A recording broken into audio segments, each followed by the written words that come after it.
Hola, ¿qué tal? ¿Cómo están? Bueno, espero que estén muy bien. En esta videoclase vamos a entender cuál es el origen de la escala de pH. Todos habrán oído hablar de pH, porque a veces al comprar, por ejemplo, un shampoo o un detergente dice, bueno, pH neutro, no daña la piel, ¿sí?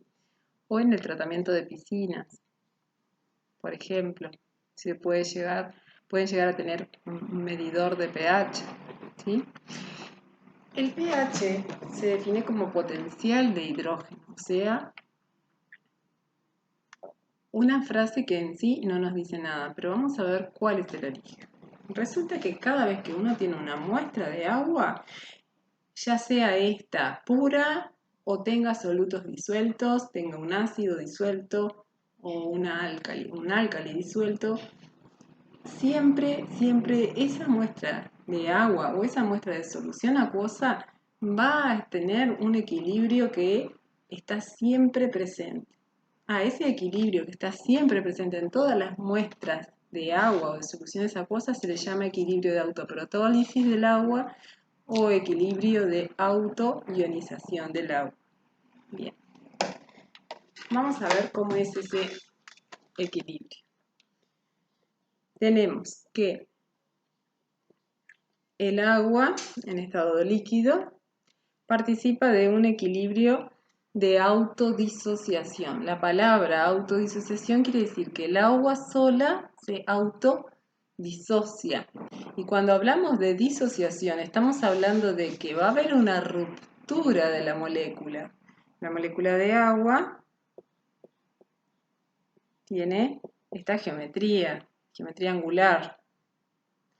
Y si hay una ruptura de la molécula de agua, se va a romper de forma tal que estas rayitas son los enlaces covalentes presentes en la molécula de agua. Y la ruptura se va a dar justo acá. O sea que, por una parte, este oxígeno se va a quedar con el par completo de electrones, dando lugar a que se forme esta especie que tiene un oxígeno, un hidrógeno y el par completo de electrones le otorga una carga negativa. Este ion se llama hidróxido. Recuerden que como consigna para esta tarea tienen que tomar apuntes de esta clase y enriquecerlo con el texto que está en el módulo. En cambio, el hidrógeno queda desprovisto de electrones y el hidrógeno tiene Z igual 1, o sea, tiene un protón y un electrón. Por lo tanto, ¿qué va a pasar con el hidrógeno? El hidrógeno, que tiene un protón y un electrón, al perder un electrón, va a quedar con una carga positiva. Esta especie recibe el nombre de hidrogenión. Bien.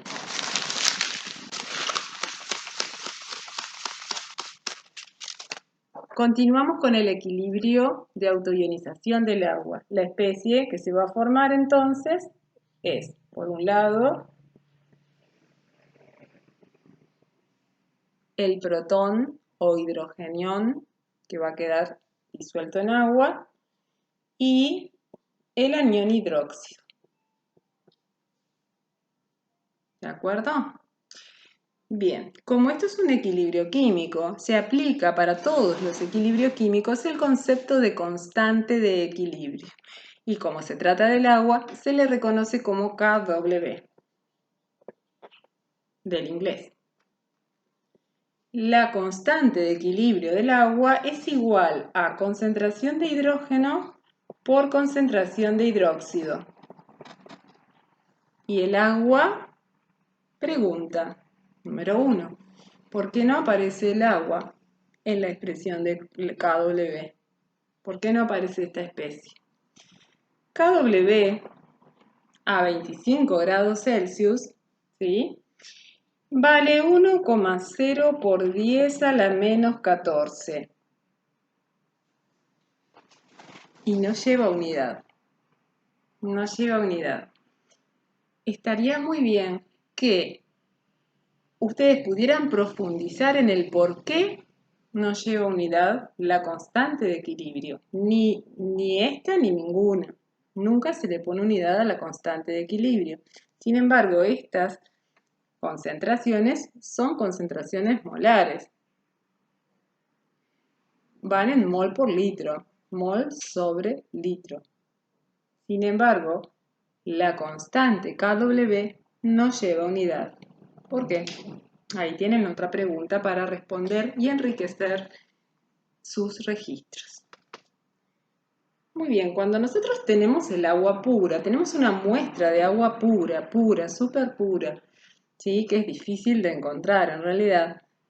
La concentración de hidrogeniones y la concentración de hidróxidos va a ser igual. ¿Por qué? Porque por cada una molécula de agua que se rompe, voy a obtener un hidrogenión y un hidróxido.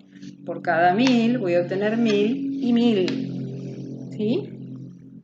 Entonces, la concentración de esta especie y la concentración de esta especie es igual. O sea que en el agua pura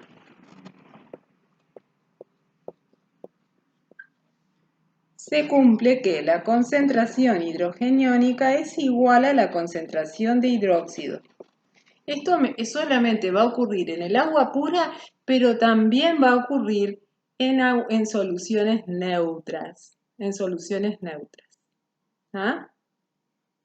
Bien, si la solución no es neutra o no tengo agua pura porque la solución puede ser que sea ácida o que sea básica, entonces esta condición no se va a cumplir. Esa igualdad no se va a cumplir.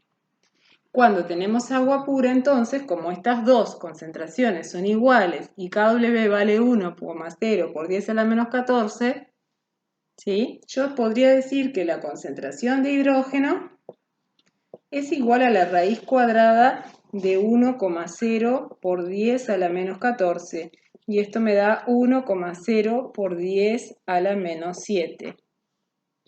En el agua, para leerlo, en el agua pura la concentración de hidrógeno es 1,0 por 10 a la menos 7 mol sobre litro. Y lo mismo va para soluciones neutras, que no son ni ácidas ni básicas. ¿Sí?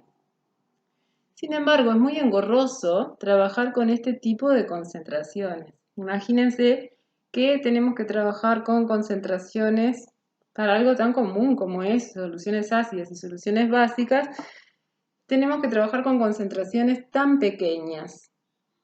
Es bastante engorroso, ¿sí?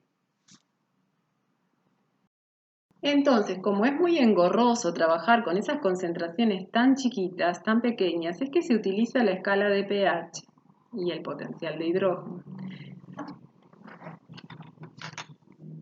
pH se va a definir como el menos logaritmo de la concentración de hidrógeno. Y esto me va a dar como resultado una escala de pH que va del 0 al 14.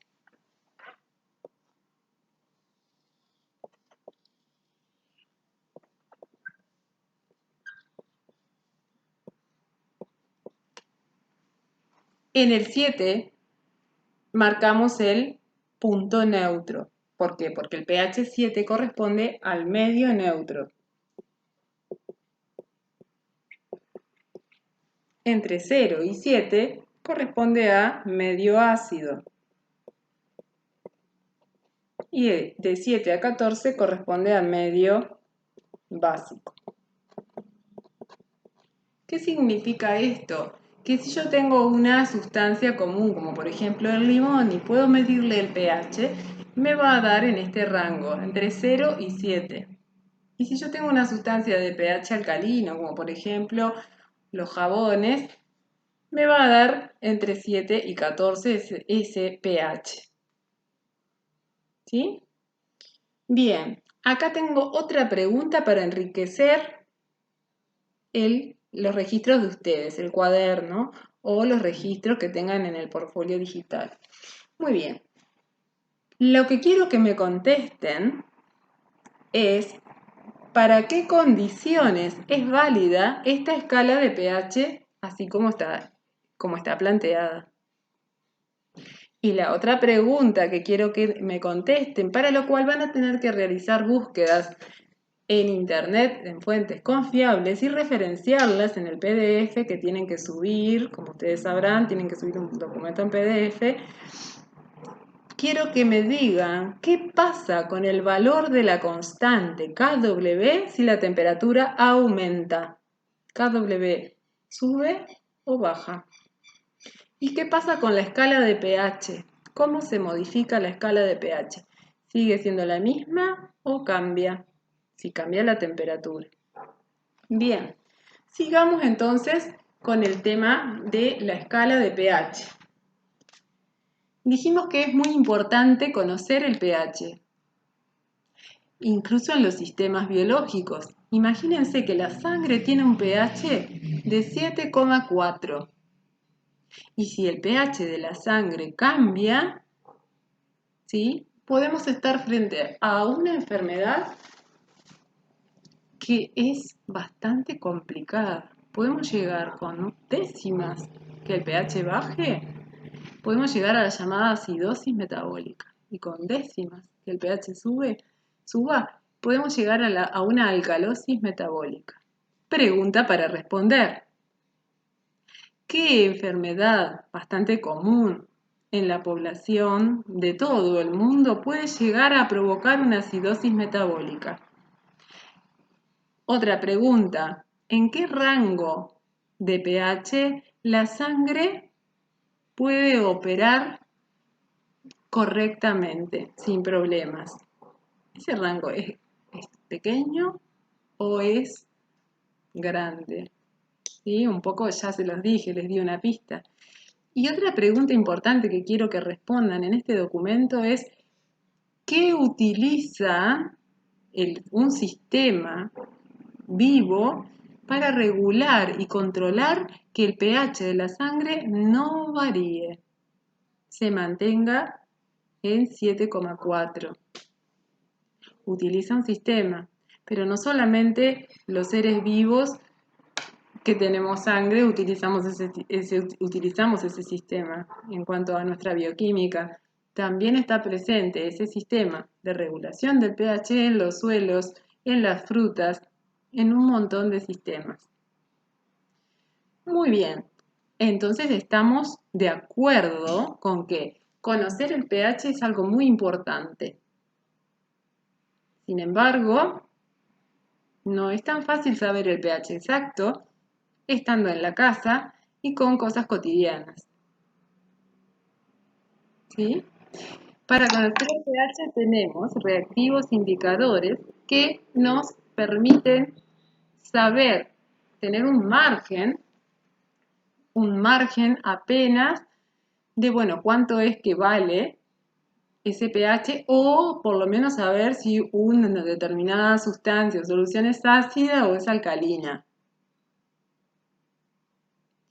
Pero estos reactivos indicadores no están presentes en nuestra casa. Por ejemplo, el azul de bromotimol, el rojo de metilo, la leantina, la fenolftaleína. Están en un laboratorio, los puedo encontrar en un laboratorio. Sin embargo, en la tarea 2, ¿sí?, de esta semana, ustedes van a poder elaborar un reactivo indicador casero a base de repollo morado. ¿Sí? Bueno, espero que les haya servido esta clase y no se olviden de responder todas las preguntas que les hice en el video. Nos vemos.